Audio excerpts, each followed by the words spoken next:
Anybody else get 4 minutes? Just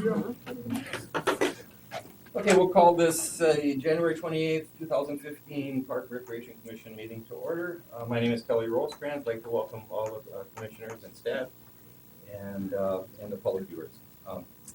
We'll do a roundabout introduction here around the table, beginning with Greg. Greg Epp, Alderperson. Jay World, District 1. Derek Johnson. Zach Ruink, Mayor. Colleen Bennett. Mary Walasek, staff. Dawn Sorcy, staff. Jackie Shea. Matt Heidemann. Thank you. Okay, our first item of business will be to approve the October 29, 2014 minutes. Motion to approve, place on file. Motion made. Second by Colleen. All in favor signify by saying aye. Aye. No? Ayes have it. Item number 3, discuss amendments to the City of Wisconsin Rapids Outdoor Recreation Plan 2012 to 2016 pertaining to the East River Bank Trail. Did everybody get their information on this update? Everybody has read it? Mayor, did you want to I guess comment on this? if there are questions, maybe I'd be glad to try to answer them. We can start with questions. Are there? Well, first of all, too, there's a map here. Anybody that wants to look at the proposed bike route, it's on this map if you want to take a closer look at it. Well, I understand these are going to be coming back, these recommendations will be coming back to our staff in February, and then we have to approve these for the plan in order to get funding and such. Yeah, Joe wasn't able to make it tonight, but he stopped in briefly and talked to me, and that's the way it sounded, is they're gonna be applying for a grant, and part of that process is some amendments to the park plan as part of the grant process, And a resolution. and a resolution. So That's that'll how be we on the next understand it, agenda. yeah. So Okay. to help you understand maybe how it's connected to some other things, I think about a year ago maybe, or a little bit less, we talked about complete streets and that whole concept of how do we encourage recognition that our streets are more than just for cars and vehicular traffic, but for pedestrians and bicyclists and others. So we've begun the process of marking bike lanes on streets. And I would say we're pretty well through a first pass of that. We've got some more on-street markings to do yet this spring. Another phase of that Joe and I have talked about. Joe is our interim city engineer. I mentioned Dave Laspa has since retired January 1st. So that's who Joe is when I refer to Joe, and when Matt and I refer to Joe. There might be a phase to the project that includes signage. If you drive to Stevens Point, it's a close nearby example. They've got very small bike route signs on streets. They're not, intrusive. They're not your big speed limit signs, but they're recognition that this is also a bike route. So that's a piece of this as far as action that'll be coming. But we also had a deeper discussion that while we're doing this work on our trails and our lanes and routes, there's been some energy around waterfront elements and waterfront work. And we frankly don't have the staff or the capacity inside City Hall to do this internally. So there's thought about maybe engaging with somebody external to start helping us understand what's feasible, what does the public want maybe as an element to it, and what's the cost for some of these things. If we're talking about maybe different, an easy example was we put in these kayak and canoe launches. Well, they kind of were just plopped in. If you've used them or seen them, they're kind of just plopped into the riverbank, and it's kind of like, they don't really seem to. There wasn't a lot of planning and foresight around making them, usable. And well, they're okay. But we also have a scenic overlook planned for the park where Mead Rapids View Park is. That's where the clock tower is in. I've got a scenic overlook planned for that. It's been designed. We were hoping to do it last year. We just didn't get it done due to some weather and things. So long story short, we're hoping to bring to the commission and bring to council the opportunity to engage with an outside landscape architect or something of the sort. We know we've got some riverbank challenges with the river wall in some sections, and there's been a lot of talk about cutting brush, and there's also this geese problem. We want to abate the geese from getting on the riverbanks. Once we create beautiful spaces on the riverbank, the geese love it, right, too. So thinking about how we can incorporate some design elements in there with landscaping to maybe abate or mitigate some of the usage of that by geese. So it's part of a bigger picture, but I mention those things because you might be wondering, what does this mean long-term? That's more of the vision and how it's connected. The plan, as we've talked in the past, is very basic. It met our needs for our comprehensive plan that the city had to do as part of its update, but maybe there's more things. Maybe there's things you're hearing from the public, things that maybe we want to informally invite the public to tell us through the update process, because some of the things that just aren't relevant. I mean, yeah, they tell us to put wayfinding sign. Well, what does the public think is important? So I share those thoughts with you as it relates to updates to the rec plan. And as Dawn alluded to, the resolution will have to come, it's more formality. If we're going to apply for state and federal grant opportunities, we just need to make sure our plans are up to date and the commissions and committees are obviously on board. So I make those comments and I entertain questions or thoughts, concurrences, disagreements. Has there ever been did anybody ever bring up making this island a walking, like putting nature trails and things on that? That was brought up at one commission. And that's the private island you're saying? I don't, Or you're thinking further down? it's right off the Yeah. expressway. There's This one is the here. first one to the south of the expressway. That's to the north. That's This is Down to- here. this is This is south. homes on it. Oh, okay. So you're thinking the one- The big one Yeah. over Yeah. here. I mean, at one time there was talk about putting a swinging bridge over there, and I talked to Connecting people. people. I've talked to people that said that'd be. Even pretty create an expensive. access for just for Dangerous. or kayakers, boaters. I mean, maybe there's other access points. Yeah, I mean, I think all of those things are really on the table. I mean, that's part of the reason why I want a landscape architect. If we're going to attempt to put in one such example, I share again, very specific example, but between the river block and the river, there's a city parcel there south of Jackson Street Bridge. So it's the corner. If you walk to the south end of Jackson Street on the west side of the bank, obviously, there's concrete there. And that concrete, questionable in terms of its state, but you always see people fishing there. Well, we all know it's quite an incline, so I don't know, I haven't fished on it personally, but maybe there's an opportunity to do a nice handicapped accessible landing for that spot on the riverbank. Those types of things. And I'm just throwing those out there as those are the things that we'd like to put in front of a landscape architect or somebody that can help us develop the plan for them. And then obviously find funding as a component of that. A lot of these state and federal programs, Joe seems to think that there's a lot of, this might be the last year that these funding things will be available. The next year's, the funding has been dramatically cut. So if we're gonna go after it, this would be the year to do it. But I think those specific examples, Kelly, would be something we would want to, at some point, give it to staff to get in the plan. Okay.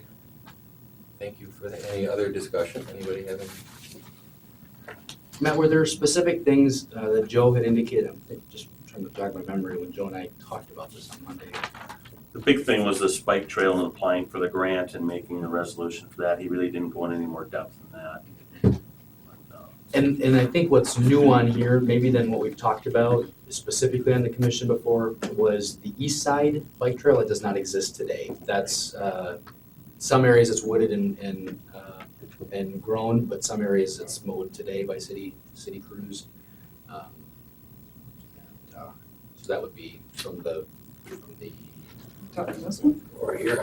both actually, both. So it's the east side trail from the Elks Club down to, I'd ask Jerry what street that is. Jerry, what's the last street on the? Mead. Is that Mead Street? And then the possible connection of underneath the East Riverview Expressway Bridge, similar to the West Bank connection that exists today. All of things that if they're not on a plan somewhere or a map, we really can't apply for funding for them. So it's kind of just a formal recognition of what are the visions or the dreams, might be a better way to say it too. And I know Joe was talking to as part of that would also go hand in hand with the reconstruction of the bank in that section. Good point. So it'd really be kind of an overall remake of the area, including the riverbank.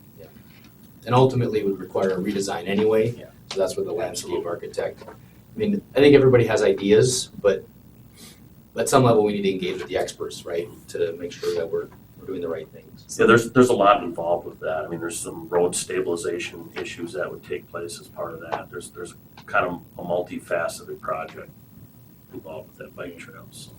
So does this thing need to be updated though? It says 1216, it's the, there are things like at the Mead Field and pool, all handicap access to shallow end of pool plan being established, possible replacement in 2014. Right. I'm just wondering if does that need to be? And there's others that I think Matt has, Done. definitely, and I think No, that it would could help be. our chances, obviously, for scoring what's been done, what's been spent, city funds or other funds maybe, yeah, that's definitely it. I know for Joe's purposes, they have to have it completed by May. That's right, So yeah. that's why he was trying to get at least this part completed, so they can submit everything.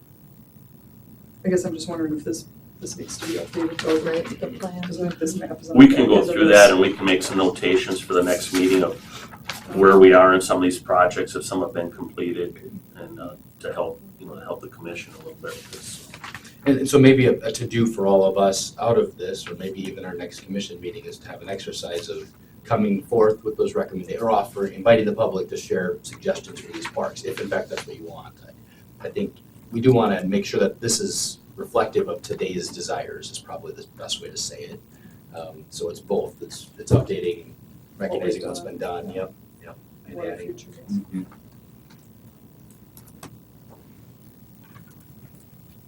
Having just come from the launch of our youth council, I'll tell you, I'd say 50%, 60% of the suggestions around the room of 30 youth are park-related items, right? So I think there might be an opportunity just in the timing of this for them to volunteer some, what we consider more feasible suggestions maybe to be included. So that could be an invitation to some of them if they've got specific ideas.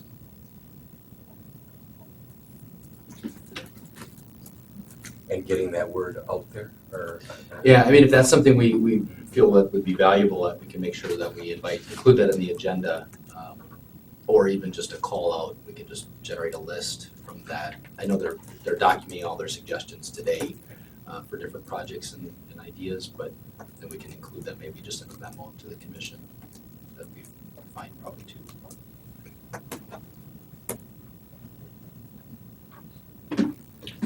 Are there things specific that anybody has? I mean, the recommendations are pretty, I don't want to say basic, but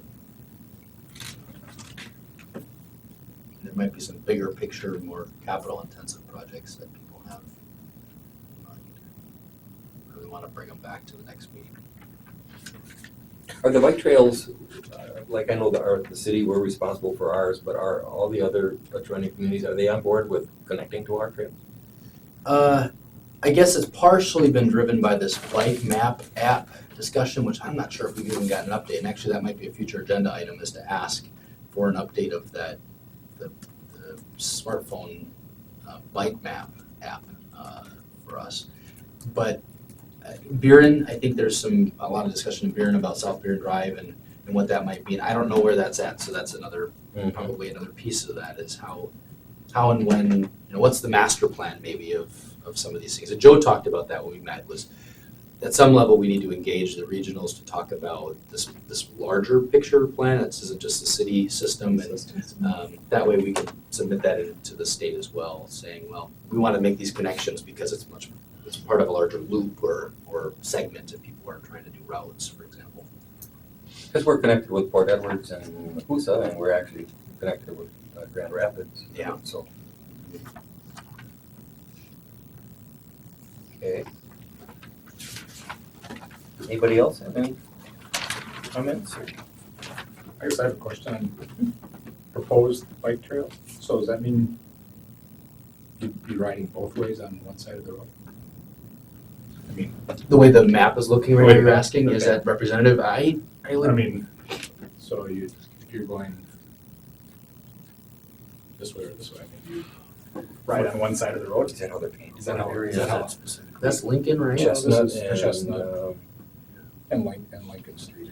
I think it's all dependent, Joe, depending on the width of the street. If we can do, so the really, I guess, does that have, oh yeah, it's got Sharrows, it's got everything on it. Yeah, it's all dependent upon width and if there's on-street parking. And if we limit on-street parking like we did in some places, it's obviously a longer-term education to get people to realize that that's actually a bike lane and you can't park there anymore. I can't see your color code either, but maybe Joe, what he had in mind when you're talking Chestnut, I know Chestnut's gonna be reconstructed, and I'm sure at that time there's gonna be some changes. The other side of Chestnut, Right. though, Yeah. not Yes. this side. This is from Whitterfield. Oh, he's to the got from river. Winterfield. Yeah, but that's a Sharrow, it looks like, right? Is that blue and white hashed? Proposed Sharrow, so that's on street, That's on shared right away. Yeah, I couldn't see the So color. not having painted lanes is what that means.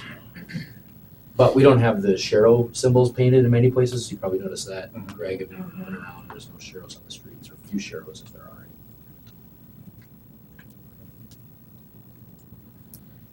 any. Well, it's coming together. That's, Well, part of it is there's now a timeline of grants, right? And that's what's kind of driving this, not because we want to go out with our hand out. I think the reality is any of these things are gonna be not cheap. And if we're gonna wanna leverage, like this DNR stewardship grant or, I don't know, they didn't identify the grants in the memo, did they? I don't believe so. No, it just says state and federal dollars, but there's a couple DNR grants. One is actually stewardship, Up okay. to 200,000. Yeah, so they put it through, there's still like three filters, three grant sources they filter it through, and up to 200 grand matching funds. So anything I think we can leverage additional state or federal dollars could be a benefit.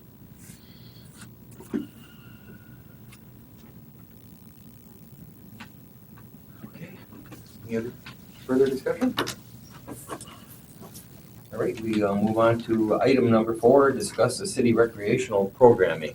And I believe that That's pretty nebulous, isn't it? For a couple of reasons. So we left it out kind of generic because I wanted to begin a discussion on the commission in particular, after talking with Dawn and Mary both in Park and Rec. This was something on toward the top of my list. First, getting into office, and of course, as the noise grows and things get buried on top, it gets to the middle or to the bottom of the pile. And I would say this is an example. This is definitely one of those items. We hear a lot about what other cities do or what we could do with our rec programming for, not necessarily just for youth, but for people of all ages. So part of this discussion is also long-term of what are the redundancies? Are we just doing the same program that others are doing and we could have them do it and still get great city resident rates and offer those access points or whatever. So I just wanted to introduce the discussion tonight, and I guess Mary and Dawn can share maybe thoughts from our conversations on this. But I want to hear from all of you. What are you hearing from people as to our city rec programming? I think it's very important that we continue to make it available because in many cases, it's the only point of affordability for some residents. They're very, very inexpensive programs. Some of them, most of them, all of them maybe, Mary, probably able to say. So thinking about affordability, but also access, and then to a greater extent, what programs should we consider offering? There's things, we've got assets like the Centralia Center, which has a kitchen in it that can be used for recreational programming. We've got, you name it. So I want to hear what people have on their minds with the rec programming. I can't say I participated, so I can't say firsthand. I mean, I hear about, the demands. Derek is a I'm a participant. participant. Uh-huh. A couple of things I've heard just playing in the programs is we could have more variety.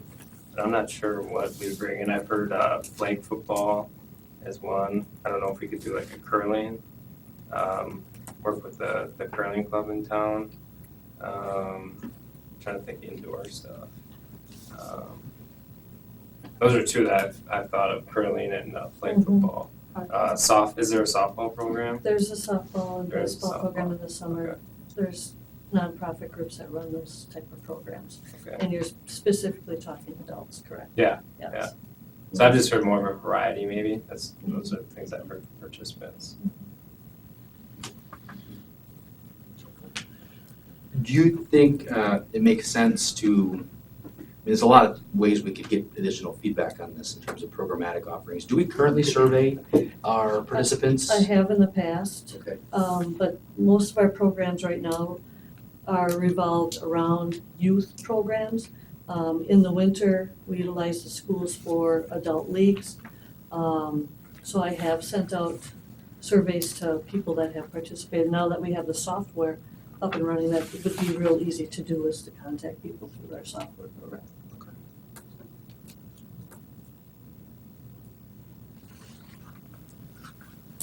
Just thinking about what you said with regard to redundancy, we have the Y and the Boys and Girls Club and the schools and then the Park and Rec, but I really think each is an avenue for people to pursue. And, maybe they don't choose to participate at school, but they want to do something through Park and Rec, or they're not a member of the Y, or they don't choose to. So I think having choices is good. And I think some of the things you offer, through the recreation department are different than offerings that we, for example, offer. We don't have a lot of young, like you have the tumbling and gymnastics and things. And while the Y does that too, I think, what you said as far as cost effectiveness for some families, that's probably and I think certain families just, you hook in with a certain program and that's what you're comfortable with.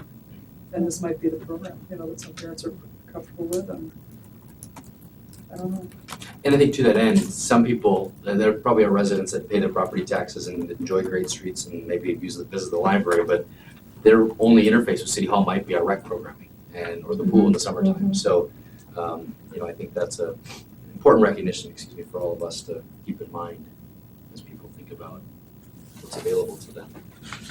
Where do you do your baseball program, like your T-ball and all that kind of stuff? Our T-ball and pitch ball, that's a program that we co-run with the Boys and Girls Club. And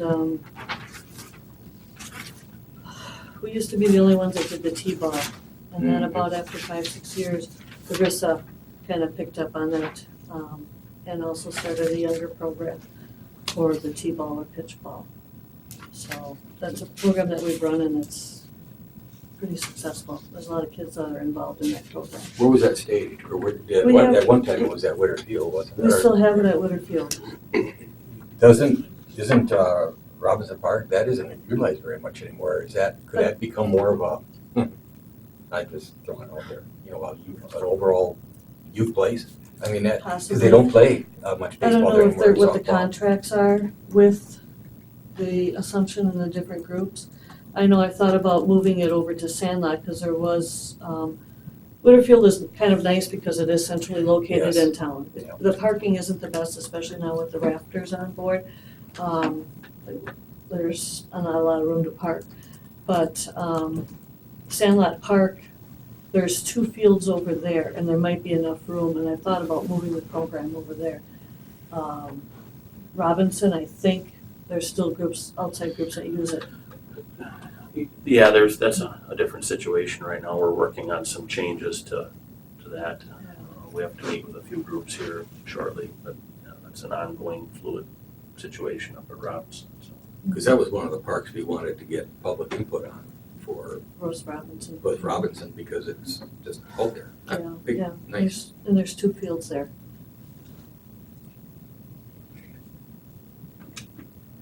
When we say discuss recreational programming, like we're doing, are we looking to build more programs on to what we're currently offering? Are we looking to cut? We mentioned redundancy. I don't know. Are we focusing on youth only? Are we gonna expand it to adults? What are we? Here's I guess the objective that I see, and if we think of all of our hats we're wearing tonight, which is Park and Rec Commissioners, if we were to improve quality of life for our residents, and we're thinking residents and maybe non-residents that still would take advantage, how could we do it by way of recreational programming? And so I think that it's everything, right? It's maybe eliminating things that just don't have the take rate anymore, or they just aren't relevant for city to do. But it's certainly, how do we add things that might be low cost, no cost to the city? A lot of these programmings are self-sufficient, with the exception of obviously the overhead, the carrying cost of having a rec program, which I don't think anybody is saying or advocating for removal or elimination of a program. When I look at the financial performance of these things, babysitting and other things are pretty sustainable. There isn't any true cost necessarily to the city. So for $5,000, you could, if this $5,000 is our number, we could accomplish a lot of programming with $5,000, let's say. Okay. So that's my objective, is what can we do to improve quality of life if we were to expand programming? I think, just as, a member of our demographic, that we need to think about what other activities could we be offering that would be attractive to folks. Right. I think capitalizing on young professionals like athletics and volleyball and basketball leagues are great, but like you mentioned, the kitchen. What about like a cooking class or dance classes or anything like younger adults can do as well as not just youth focused and maybe Expand the different age groups. Zach and I Just kind maybe of we do touched something on for that. old adults. Older, older. And that was one of the things that came up for like the young professionals. What group are we missing? Most of our programs are geared towards the youth. And a lot of the schools are taking care of the teens and high school age. Right. And now we need to start looking at the young adults, as Colleen said, maybe some of the older adults. And Zach had pointed out that over at Centralia, there is a kitchen over there, so that got my wheels spinning a little bit about offering different variety of classes. And I've got a list, ballroom dances is on the schedule as well. And those are things that can be incorporated into building and changing the programming. okay. Thanks. Speaking of young adult, or I mean, I watched a show the other day on esports, electronic sports, where they're playing games and stuff. I mean, do we ever think of having a gaming center, for the 16 to 20-year-olds that don't go to a bar and go play horseshoe and volleyball and The darts? non-athletic. Yeah, well, I mean, Kind but some of those guys are pretty athletic. I mean, Yeah. but they had quite a gathering for this esports thing where, I mean, they were filling stadiums of, like, where you go to see a rock concert, there's that many people at these stadiums to watch these kids play games. I mean, I don't know if because a lot of times you hear there's nothing for the 16 to 20-year-olds to do. I mean, that's what I hear anyways, what does a 20-year-old do around here? I mean, so, but they're into We should ask Electronic them. sports. I mean, I think the point is, what do they do and what do they desire to do? I mean, we can survey ourselves, right? Ask our demographics respectively, each of us. But if we're missing that demographic, But it was just a cool little thing on esports that I never thought about. I mean, a lot of people that play games. And just an idea, I guess.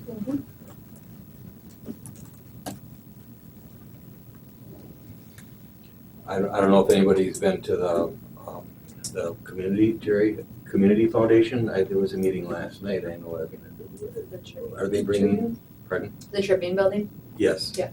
I mean, yeah, I encourage there. I was out of town, so. Yeah, I don't know. I've been to a few of the meetings and they have quite a bright outlook there for the riverbank and things around by their facility there too. That they're. Have you been going, Jen? I've been to a few. I haven't been. I didn't go last night, but that was the other thing that kind of popped into my head: is there a partnership opportunity with their park and rec team and whatever becomes of the Tribune Building? I know that they made an announcement, but there's so many different ideas that aren't really final. Whatever's going to be coming about, but maybe that's another facility. There could be a possible partnership for programming to utilize. I think it's a good segue to a point that I wanted to throw out there, and that's on facilities. We had our visits to Robinson Park. There was talk about, when the weather gets decent again, go to these other facilities that we as commissioners haven't been to for a while maybe.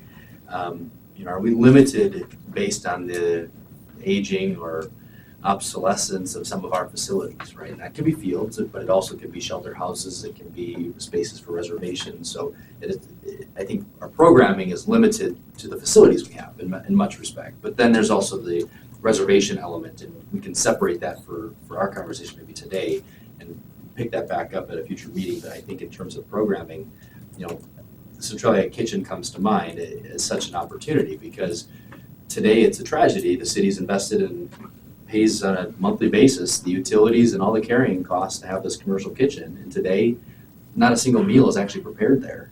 it's all catered in and then packaged and then given out, either served at the senior center or on Meals on Wheels. So, how do we think about that? I mean, the facility is 15 years old. At some point, the coolers, Matt can rattle off everything that's going to need replacement or not replacement. So we need to decide at some point, should we be utilizing these things so we're actually recouping some of that, or covering the carrying cost, not recouping the investment so much, more about covering the carrying cost. Because I always look at it, it's like every dollar we spend on overhead when the lights are on and we're not using it is a dollar down the drain for us. So I propose Centralia Center Kitchen as one such facility, and I would ask, maybe there's others, or even after the meeting, think about how we could use our facilities or buildings in a different way. I guess that's maybe the question. Can't believe that place is 15 years old. Yeah, is it 2003. 2003 is open, so. So that's a lot. But I think that's where our opportunities, we gotta understand limitations, access, define some of those things. So maybe the request out of our commission, I'm gonna volunteer a request for our city staff would be to come back, give some more thought to some of these programs and identify a cost maybe of the program, concern that if we're gonna pick up any new programming, there's gonna be a carrying cost of some sort. And we wanna have an idea maybe for all of ourselves, if we're gonna say we wanna do 5 new programming geared towards certain demographics, what's the expense to the city and how would we maybe cover it? Does anybody have any additional thoughts on how we want to bring that back for future discussion? I think if we could survey some of our people that are utilizing the programming right now or even not, how do we get more people from various demographics to see what they want, and then we can continue discussion. So do we want to come up with a proposed survey and maybe bring a rough survey back to the next meeting? Have staff bring something back to us, I should say. Well, I think you thought about what are young professionals doing, because that's, if you look at the demographics in Wood County, that's the group we really need to be attracting right now. Or retaining in some And regards, retaining, right? If they're back here for some and reason, retaining. there's a couple, ourselves in the room that we want to keep us.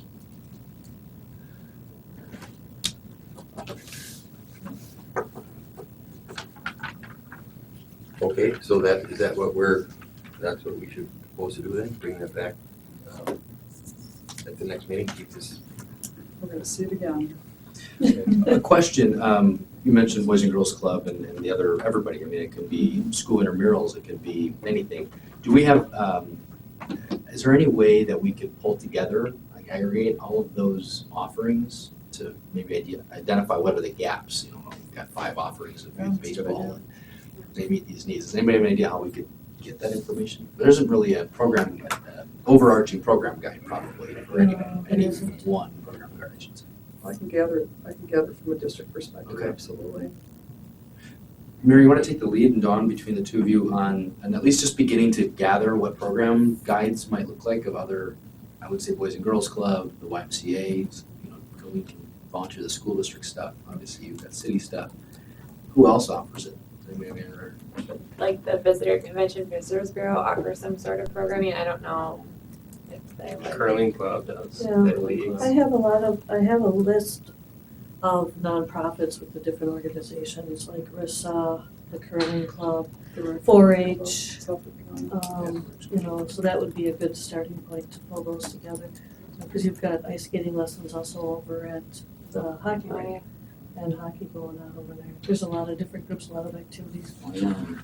So some of them I don't have contacts for, but I think they that'd just be a had a good curling starting tournament. point. Mm-hmm. It's actually not uncommon. I've attended some meetings throughout the state with support staff, and a couple of the program guides actually have pretty much a comprehensive list of everything, not just rec opportunities, but anything, schools and everything. So Well, there's- nice. There's the sports commission in town. There's the monthly meeting for that too. Then they have quite a draw. So granted, those are all sports, but that they would. And I've They been would in definitely- contact with them, and they don't have a complete list. I think it'd be nice for our community to have one complete list of everything that's offered. Mm-hmm. 'Cause somebody's not gonna wanna go to all these different organizations and say, hey, what programs do you have to offer? They wanna look at one spot. And they're not aware of them either. Right. And so I think we should have But something. then how do you get that out to the public? I mean, where do you post that? A website, I think, would be. Yeah, electronically. Well, and I think just by nature of the city, we have to touch everyone, right? Whether they're paying their property tax bill or they're getting a utility bill. You know, some of those things could be an avenue to visit, pick up a program guide here or go online and visit or check it out there too. Could be another way.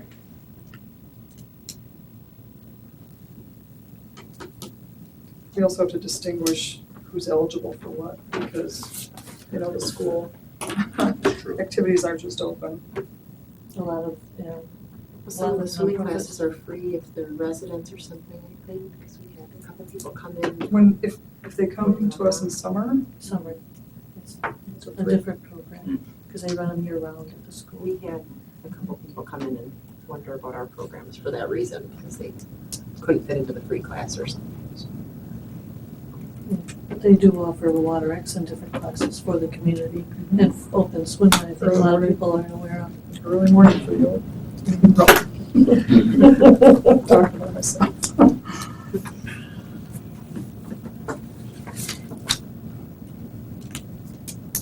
Is there much activity at that Robinson Park out on that, what do you call it, that theater? Band show? City band uses it. There's 3-4 rentals that utilize it during the summertime. Yeah, I would say it gets used At least weekly, weekly, sometimes more. sometimes more. It's not specifically on our agenda. I'm going to ask Chad Worrell what his thoughts are about picking up that tour as your suggestion. I think to go, we should be spending a meeting in each park. How do we want to begin discussing shelters and facilities? I mean, I think at some level there's an opportunity to revisit a plan or a master plan as it relates to future growth or future redevelopment of existing. I mean, a lot of these, the Warming House in Robinson Park is really of little value to us, but there's other facilities that are going to become a certain age that are going to require some maintenance or investment, and I don't think we've got that stuff pegged. Do we, Matt? Really? I mean, you've got a general idea probably. If you look at Sandlot, Witterfield, both those facilities were rebuilt in the 90s. But Robinson Park, I guess, is the one that comes to mind as an older facility that needs some work. I like your idea that you wanted to use those garage doors, you know, for people can open them up, rent the facility, Mm-hmm. put all the tables and chairs and picnic tables back in there, close everything up, lock it. It's more of a 3 seasons then thing, not quite a winter yet, but Not winter, but it eliminates some of the problems we're having up there, and I think it makes it more attractive for people. If you are committed to a rental and it happens to be a windy day or a rainy day, you could shut the doors on that side, block the rain out. There just would be some advantages to doing it that way, as opposed to just being an open shelter. And then we can never guarantee the condition when people rent that for the weekend. I mean, the night before, if a bunch of kids go up there and stuff scattered all over the place, and we'd have just a little better control over the facility. And at the same time, if we were gonna do something like that, that'd be a great time to update lighting and everything else inside of there. The benches. Yeah, the benches. If you can lock it up, you might be able to, you might be able to have a little better amenities if it's something that's a little more controlled. well, and from what I hear, things like Helen Zoo House and those other facilities are always booked, right? And so Yes. we have limited kind of close proximity in terms of quality facilities. Would that become a part of this plan or not? I think that could be considered part of a long-range plan, yeah. I don't think that's something you're gonna see in the next year or two, but. Maybe even just the recommendation. Recommendation. The commission agrees to engage Yep. to develop this facilities master plan. That's how I would It see talks it. a little about facilities in there, right? It just doesn't. Well, it's ADA stuff Oh. and drinking fountains and And I think we're going a little deeper than that. I didn't see like lighting of the signs of it. And that's stuff that's come up, in the last few years. So I think this plan was done, 2010 or 2011? Yeah. So, Well, that's why I thought if you go through it to say, okay, cross that off, we've done it, we've done Yep. that, we've done that, what do we need to add to that list? we'll try to get that I don't updated. know if that makes sense. I think it does.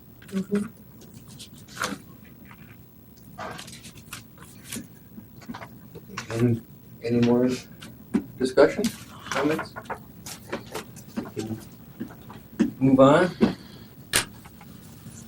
Item number 5 of our agenda, review and approve zoo parking lot estimate. And Matt, you got some information on that? Yeah, at our October meeting, we discussed this, and at the time, the map wasn't very clear, so we've included a map that's a little more detailed, a little easier to understand what we're trying to accomplish.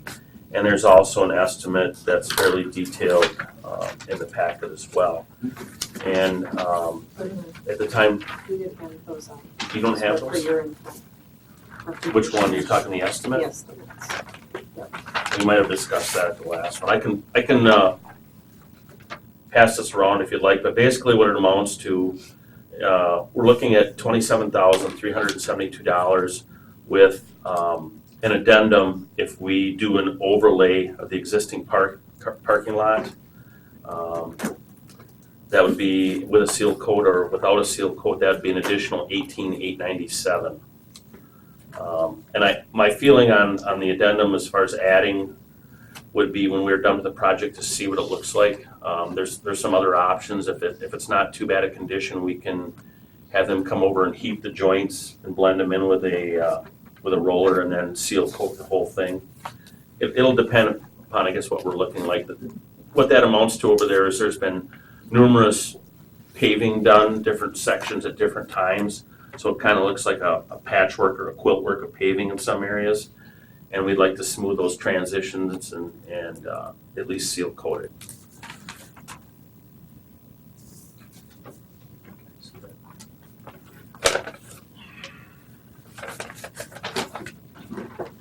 And on the map, it kind of, to revisit that from last time, we're talking about some overflow parking, adding some curb stops, removing some rocks. Right now, basically, there's just some boulders for stops. People come in, they don't know where to park. They're a little confused when they come in there, and we've had some cars hit the rocks. And so we'd like to better identify the parking areas, pave the gravel driveway that goes to the upper area, install curb stops so people have defined parking areas, and add some signage for speed and to watch. We'll probably paint a crossing to Helen's house, so there's a defined area to cross when you're Into the parking. zoo? Yeah. Entrance of the zoo? So would the overflow be paved as well? No, or no, at this maintain time gravel? not. And you have taking trees out? Yes, 4 trees have to come out to increase the parking area. And 2 of those trees probably will be dead within a couple of years anyway, so. I'm not overly concerned about that. We've been starting replanting there the last couple of years. We've added quite a few trees because that's all oaks over there and they're dying to oak wilt. I laughed because Matt heard my plans yesterday of all the trees we're gonna plant this year. Yeah. He showed up to work today, so that's a good thing. Sticking with it. So is the city crew doing the work? No, the paving, we'll do the subgrading. I think the plan is we're gonna do all the subgrading and probably, the paving will be, I imagine, American or whoever we're gonna be contracted with on some of our other projects. And then the sign shop may do some of the signing and we do install the curb stops. And we probably do the striping as well. How many spots are there today? It's hard to say because they're not really defined parking They park spots. wherever. And Not lined. that's part of the It's problem, like, yeah. People, especially at a bigger event there, people come in and they're all over. I mean, they have no idea where they're supposed to be. They're parked all out to the road in the grass. Yeah, they're out in the grass, out in Which the is You're supposed to trees. be out there with a vest and those orange cones like the Marshfield Fair. Kelly Jury's buying just together. Well, then the other thing in our, I'm sorry. Go ahead. Oh, in our rental contract, or agreement, it says Yes, you can't park Park on the on the grass or grass. whatever, and we've had people panic, and they are out there flagging people down, going, you can't park there, you can't park there. So having that clear would be a good thing.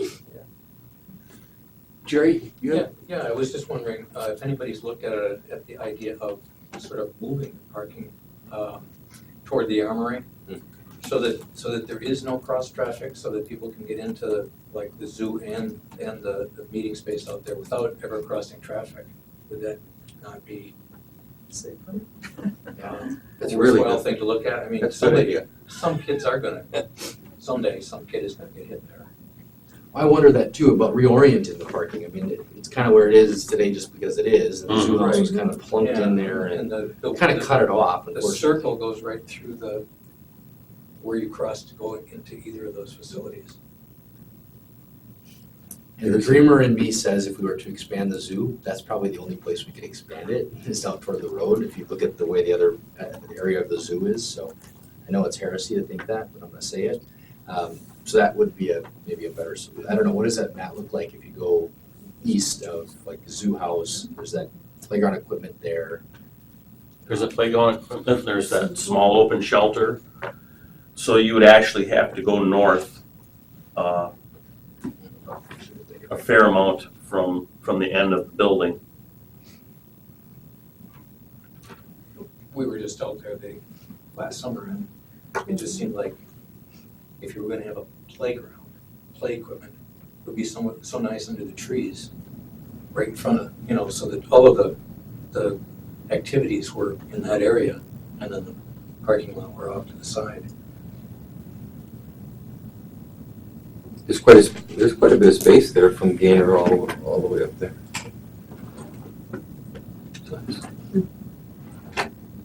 And you can almost, it's hard to see with the trees, I'm looking at an aerial map, it's hard to see it, but you could almost consider looping maybe, so you keep that loop traffic away from the entrance to the zoo, so. Yeah, you just eliminate all of that traffic Yeah. out that direction altogether. I think it's just something that happened instead of something that was planned. And it's got some bad aspects to it. Matt, are there vehicles parked back by the wine shop during the week, during the workday there are, but are there vehicles parked in the evening and stuff there too? Generally not, most of the time the big truck is in the garage there. So there's generally not stuff parked outside.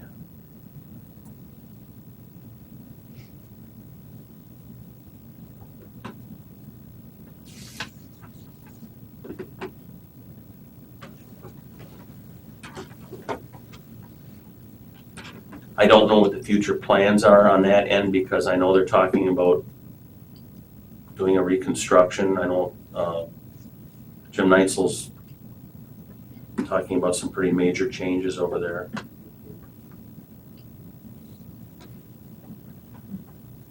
I guess it'd be nice to see, I could probably pull GIS out, where the lot lines are, the city lot lines. Mm-hmm. So Jerry, are you thinking like sharing the armory parking? No, you Or wouldn't just go staying? over that far. Okay. I don't know how many parking spaces you're looking for, but it doesn't seem like it would take that much space to accommodate to even double what you have there now. Except that you don't know how many you have there now. If I had to throw a number out there right now for what you could comfortably park in there, I would say somewhere in the neighborhood of 15 cars. Yeah, I was gonna say a dozen. That's Yeah. about as much as you can get in. Yeah, Mhm. and that's not including the overflow, Not including the overflow park. because that would be different. The problem with the overflow parking right now is the people that use that bike path use that, and they park in there, usually their car's parallel to the fence. So as soon as you have a couple cars parallel to the fence, you can't park, Mhm. So when they run out of parking, they're usually parking on the grass between the entrance Along. and the armory. everywhere. So They're that- parking So that- here. That would be a good place probably to, Both cheap. sides. They park along this, all the way up here, oh yeah. and then they park up back here. It's no major surprise, but according to the parcel map online, it looks like the armory parking is actually city lot. It's actually on city land, according to the map in the drawing here. So,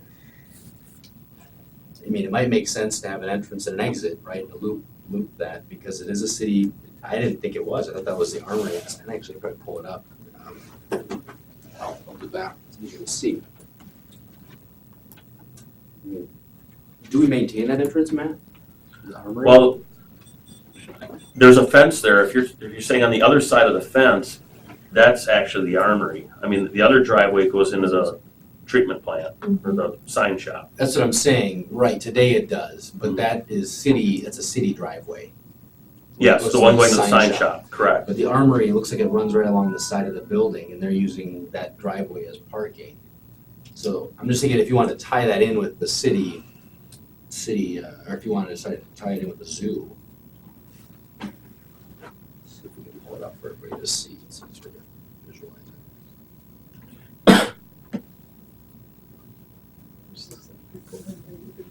I guess the other thing that would go along with that, I don't know what the future plans are for the armory relocating.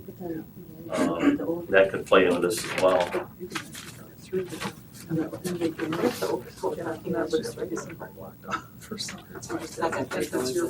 not that big. I mean, it'd be okay except for other events. Then they would walk along the path. Piecemeal, yeah. Put a plug for our GIS if you haven't seen it, it's pretty cool. I'll get it to work on here though, that's the question.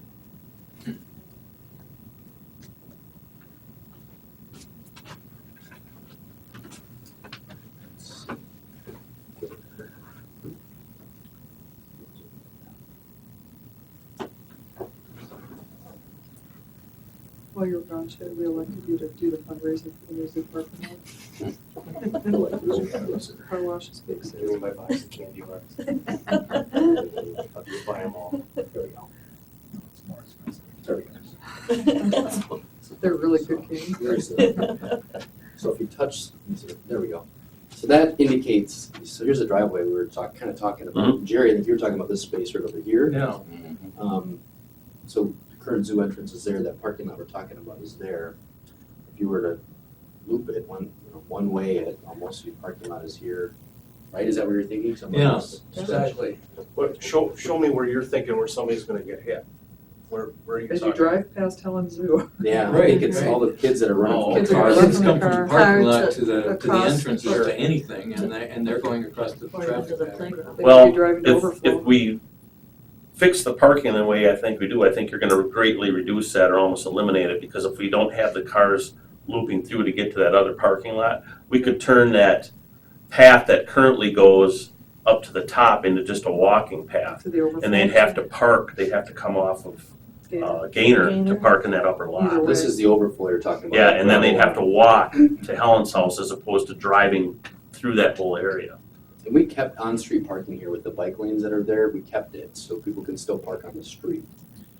I'm not sure how easily, unless somebody starts parking there, it's hard to know, I guess. That's the biggest problem with everything right now, is just confusion. People they pull in there and Don't know they're where. not sure what they're supposed to do or where they're supposed to go. Can we orient parking so the curb stops are somewhat removed from the building, so people are pulling? Yep. So the kids aren't running from the car door across the driving lane or the road or whatever you want to say. We talked about a couple of different scenarios. We talked speed bumps, and we talked a speed sign in there. We talked designated parking, and then writing no parking in front of the Helens area. You know, there's a few different things we can do. So there's the playground equipment. Yep. Mhm. I forgot that there was that much space in between the two. I mean, even if you didn't loop it, you could probably just create your parking lot here, and there's this would be a no parking or maybe service deliveries or.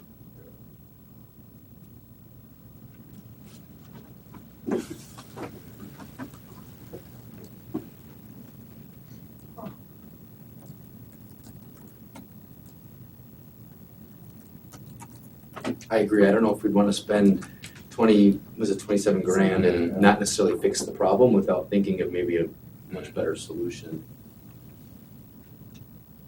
Well, and what would the cost be? Because here you'd have to remove trees probably. A bunch. And You're gonna be talking considerably more money. But if the solution is better, I don't know. Not saying it would be better. What was the 18? It wouldn't be better this way. the additional 18. That was an overlay over all the existing. Right, all the existing. yeah, it was an overlay. So it's 27 just to do, How many stalls would be on this proposal? How many cars could fit on? I think we had a number of,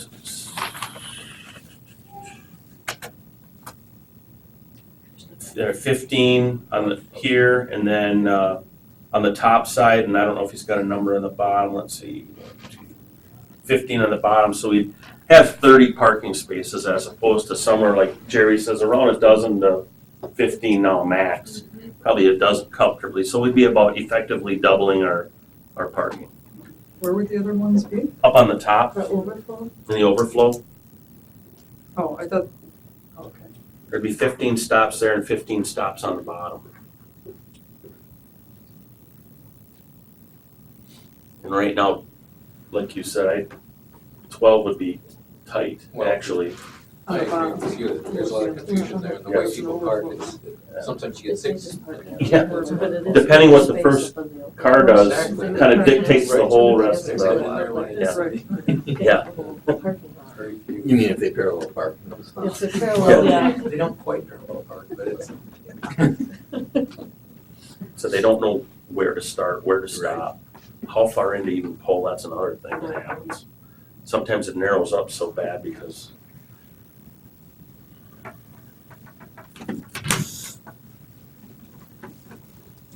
I wasn't sure if we own that, I thought maybe that meant utility, but we do own that.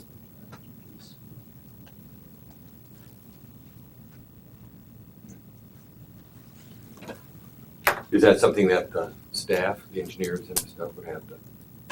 I think, yeah, to take, if we wanted them to take another look at it. if we want to look at an People alternate, are- yeah, we'd have to get some pricing from them. If that's what you want to do, I can certainly, Survey. I don't know what their workload is right now, but I could have them look at an alternate parking area. Yeah, maybe, and put together a couple of options. Maybe Jerry, if you want to share some of those suggestions with, if we get somebody in engineering, whoever that might be, to kind of orient things differently. Okay, I would just caution, I just had a thought just on a day, and it wasn't well thought out, so I don't know. I think it's worth exploring at this point, just because of us, we're gonna have to Don't spend have some much money more to anyway. share. Now's the time. Yeah, right. Oh, I struggle, I mean, those kids that are running from the vehicles without the parents to Helen Zoo House, that's even if you could just turn the cars around, right, you're parking toward the building. Yep. And you don't have kids running between on the lane, if you will. What's our timeline? Have you gotten a timeline from Joe as to when we need to have this hashed out, Matt?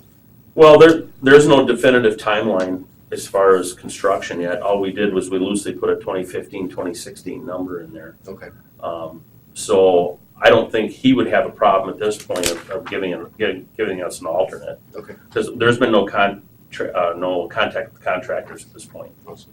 I think it pretty much came from discussion this summer at Helen's house. It did. We were there and It had did. a defense for the two things that Yep. we were gonna look at. Mhm. But that kind of puts that on priority. Those two were the. Yeah. That was That's for why we drives got in. right there. Correct. Drives in. You got it, yeah. So I mean, at this point, if that's what you want to move forward, or if you want us to Sign get for it. an alternate, we can certainly do it. So that they Turn and park. slow down. Yeah, right.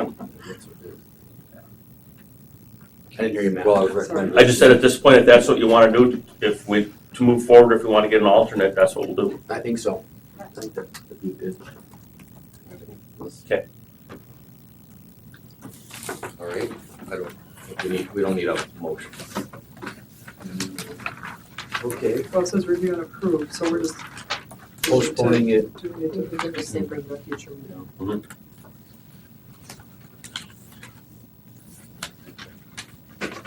All right, we will move along. Item number 6, update on budgeted 2015 capital improvements to city parks.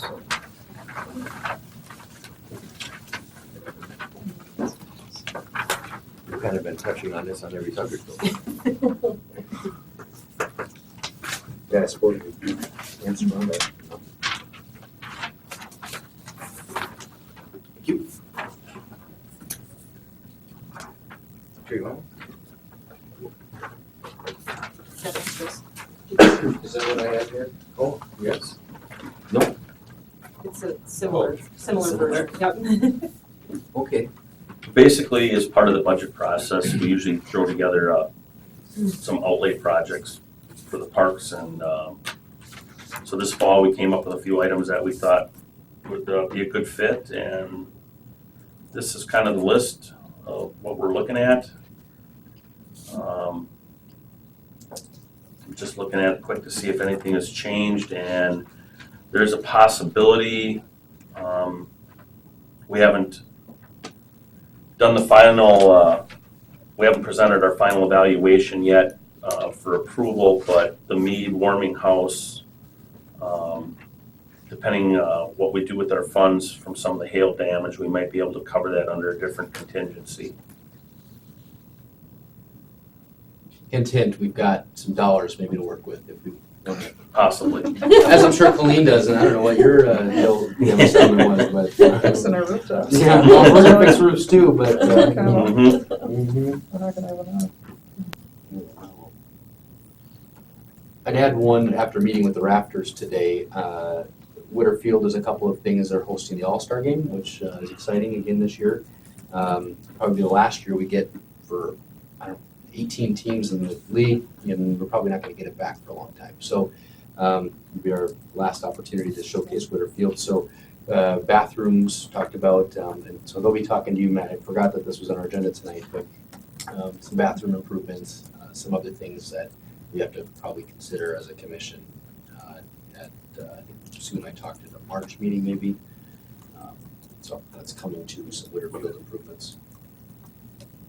And I guess maybe, I don't know if you want to touch on, we're in the process of a pretty major improvement right now at Whitterfield as far as the repainting of the grandstands.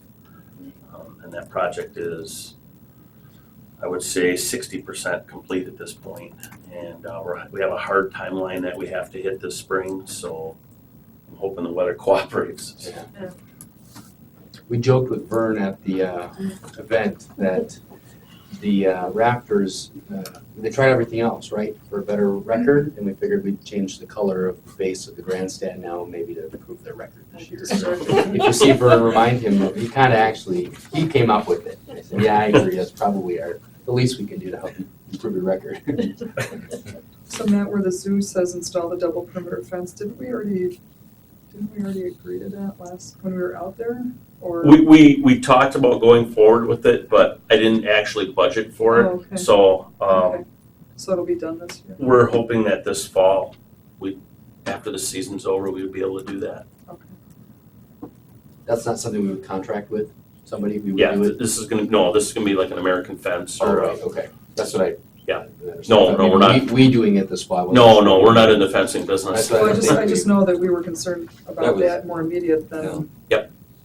So we're hoping this fall that's gonna be the plan to get that taken care of, so. And that's also the ticket for different animals, as I've been told. It increases your ability to have, because right now we're actually, Lots of suggestions about the zoo. Yeah. Lions, tigers, and bears. Oh my. Probably the three. No, Matt. Oh my. You know? Mm-hmm. you can visit me at Norwood. Hey, we can Maybe we dream. get a deal. This is the fun commission where we get to come up with crazy ideas and talk about wastewater and stuff. I don't know what that is. Seriously, this is the most exciting one. So I guess if anybody has any comment or other suggestions, or we can talk about that at the next meeting, if you have any additions or. Matt, what's the old waterfall at the zoo? At one point, there's a rock waterfall that's in On the there and it's south got end? flowers in it right now. Oh, by the lemurs? Yes, just to the south of the South of lemurs. lemur cage? And one of the suggestions was to try to restore that and turn that back into a waterfall. Reintroduce the goldfish? I don't know about that. Piranhas. Eels, I don't know. He's on his way to Norwood. You just heard it. They're coming to take you. I'm close. So I threw that on there because it was a suggestion at one of our little brainstorming sessions, so. So for Robinson, you've got replace old lighting in that shelter, and that was one of the things we talked about. I think we can, in addition to that, would be the garage door situation, and That's then what I'm wondering. the repaving. I don't know if you when you're on that one end, as you walk off the concrete out of the open shelter, it's about a 5-6 inch drop. And at nighttime, when people are having events there, there's been more than one case of somebody taking a header off in that thing. So I'd like to recontour that and bring that up, you know, flush, rampant flush. So there's a smooth transition coming in and out of there. I think that's pretty important, actually. That's kind of a safety issue.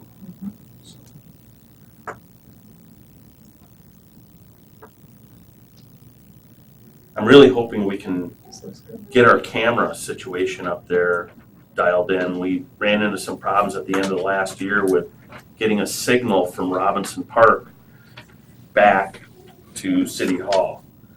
And we had a very low signal strength, so Jason was working on a couple things. I'd really like to have a camera system in place so that when we do some of these amenities, we have some control and I think once the word is out that you have some surveillance, it's going to make a marked difference in the problems in that area. But I was hoping to have that up and running this spring, but I think it's going to take a little bit to figure out an alternative for our signal strength. We may have to look at, I'm hoping we could use the cell tower that's just on the other side of the railroad tracks if we need to get some more height, and then run some sort of a little signal from there over to the park. What about the water tower that's in between there? Is that part of the picture or not? We talked about that too, Okay. possibly something in the water tower or on top of one of the poles on North Field if it's taller and has line of sight. We can't get line of sight right now from the top of the poles. Tree canopies. Yeah, and so we're not getting a clear signal to operate the cameras. I think you might be wondering budget and kind of where we're at, so maybe at our next meeting, we could bring some financials on the, we've had actually an uptick in the hospitality industry, so that's given us a few extra dollars to work with in our park outlay. Not that, again, it's a lot of money, but it's obviously it enables us to put some timelines to this and other improvements within the system, so that's a good thing. So this is budgeted? This is, Well, like I said, what we did is the outlay every year, we make a wish list and we get an approximate cost. okay. And we do have sufficient funds, I think, right now to cover this and other items. We have some stuff that hasn't. We made a half payment on the Winter Grandstands painting. We have a half payment left to make on that. But yeah, I think we're. I don't know if there's any other things you had in mind with that or. Not specifically, but I think we need to discuss kind of where we're at and identify, especially if our wish list is a little bit longer than our financials and sort of putting our heads together as to city council or we want to start asking for some funds for some of these items. Sure. Okay. Any other discussion, comments?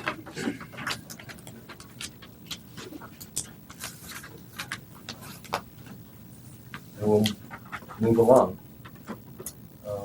Chad, did you take a look at the bill? No. Okay, let's, we've done this before, let's move into the staff reports.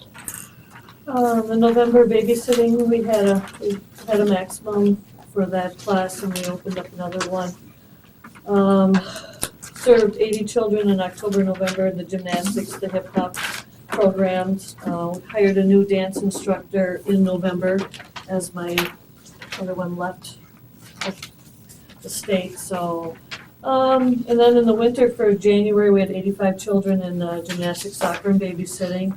The warming house was delayed opening due to the nice warm weather that we had early in December. So instead of opening on December 19th, we ended up opening our first day on December 31st. So if weather permits, we can possibly stay open a little longer. I also have 2 high school volunteers that are going to be featured in the February Daily Tribune and the Volunteer Spotlight. They've worked for fall and the winter soccer sessions over at Hull School for me, and they've done a very nice job. And we're beginning T-ball program registration March 2nd.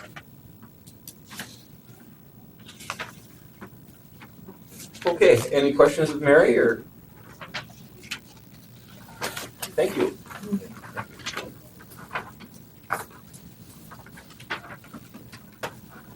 Back to you. Well, by far our biggest project has been the hail damage and all the associated work with it. We're on our final iteration of the complete comprehensive report right now. The numbers have been jiggled a couple times, and now we're going through it and we're classifying everything into 3 categories. Work that must be done, work that probably should have money set aside for a couple of years to see what the long-term effects are going to be, and then projects that we feel don't need to be done. Once we're all done with that and the numbers are crunched, we're going to make that presentation, and then it'll move forward in the process. There's a few things that need to be, I guess, vetted out through finance and through the council as far as how these projects are going to be bid and what the criteria is going to be, that type of thing. So we're getting pretty close on that, and I'm hoping that Jim and I will be able to submit our final product within the next 2 weeks. So that's been a very time-consuming process. As Mary said, skating rinks are both open, being maintained. We got a late start, but everything's going pretty well at this point.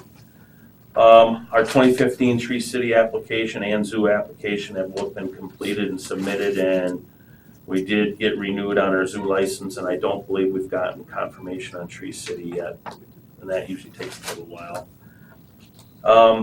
I'm out getting specs and quotes on a new lawnmower to replace our 2001 Toro. That's the one we use to do the parks. That's pretty well used up. It definitely needs to be replaced. I'm also looking at some other options. Some of the companies have lease units that come back on short-term leases with low hours, and I'm exploring that possibility for cost savings. Christmas is down. Yeehaw. And I think in association with that, we have to start considering what we're going to do long-term for our Christmas decorations. Some of the ground displays now are getting into that 15 to 20 year range for the oldest ones, and the newest ones are, in that 10 to 12 range. And we need to start, I guess, planning what our long-term layout is for our Christmas decorations, what type. Some of the stuff we have now is very labor intensive, and we need to look at some of our options as we move forward with our Christmas decorations. What do those things cost? I mean, They're expensive. Yeah. Yes, I can't tell you what current pricing is, but when I was looking up some of the bills from that stuff even back in the day, some of those ground displays are $3,000 a piece for the larger ones. They're expensive. But if we get 20 years out of them. Yeah. That's the time. I want one on the west side, the Metcalf Plaza. There you go. Somebody came up to my office yesterday about Put that in your locations, so notes. Chad, I'll connect you with the resident that wants to talk about locations for Christmas decorations. Maybe you, Matt, and this resident can speak about locations. Christmas is over, but I guess my tree's still. Well, and Take it down. I guess in all seriousness, it's something that actually we should be looking at this year, because you would buy after the following season and they would go up after the following season. So if we started working on this year, you'd probably be looking at a finished product in 17. So, it's not something that we're going to buy tomorrow. You always buy after the season because your discounts are in that 30 to 40% range. So, the time to buy is February. So, I guess I don't know what the thought is, if we're gonna look at some type of a committee to look at this, or if we're going to try to go through Park and Rec with this, but I just wanted to throw it out there that, the time is coming to start looking at some alternatives. I think as we look at where we were fund balance wise operating year, this last year of parks and other things, maybe there's an opportunity to carve out some of if there's a remaining balance to proactively start replacing them. Sounds like Chad wants to be on that committee. Chairman. Get another We'll have some fundraiser. Christmas lights. The old dirty snowman, it reminds me, I gotta get a picture of someone for old dirty snowman. We'll have to tell people about it offline. Everyone knows about You old won't get dirty a new snowman, mower right? this year, but we'll have Christmas lights. then you will get your grass mowed in Veterans Park. I guess that's a fair trade. That's a fair trade. And we're in the middle of our second auction right now, and I'm gonna hopefully sneak one more in yet before this year's over. And the next one will be pretty heavily biased towards the furniture that was replaced at City Hall.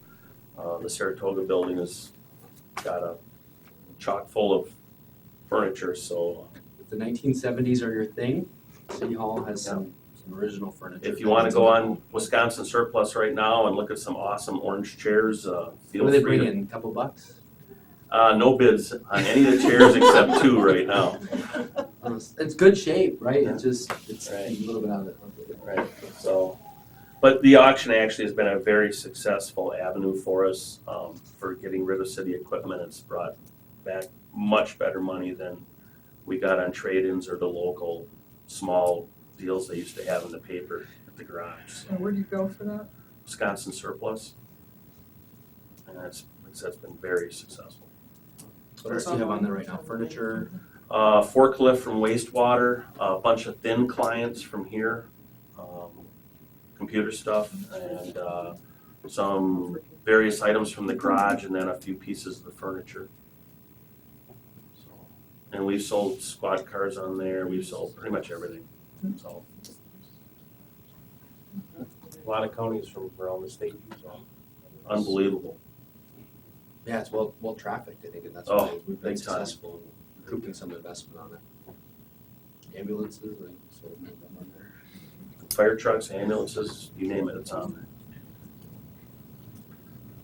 Maybe those Christmas lights. Christmas decoration. We have sold Christmas Chad's picture decorations. was almost up there one time for sale. We could buy some used ones from Milwaukee.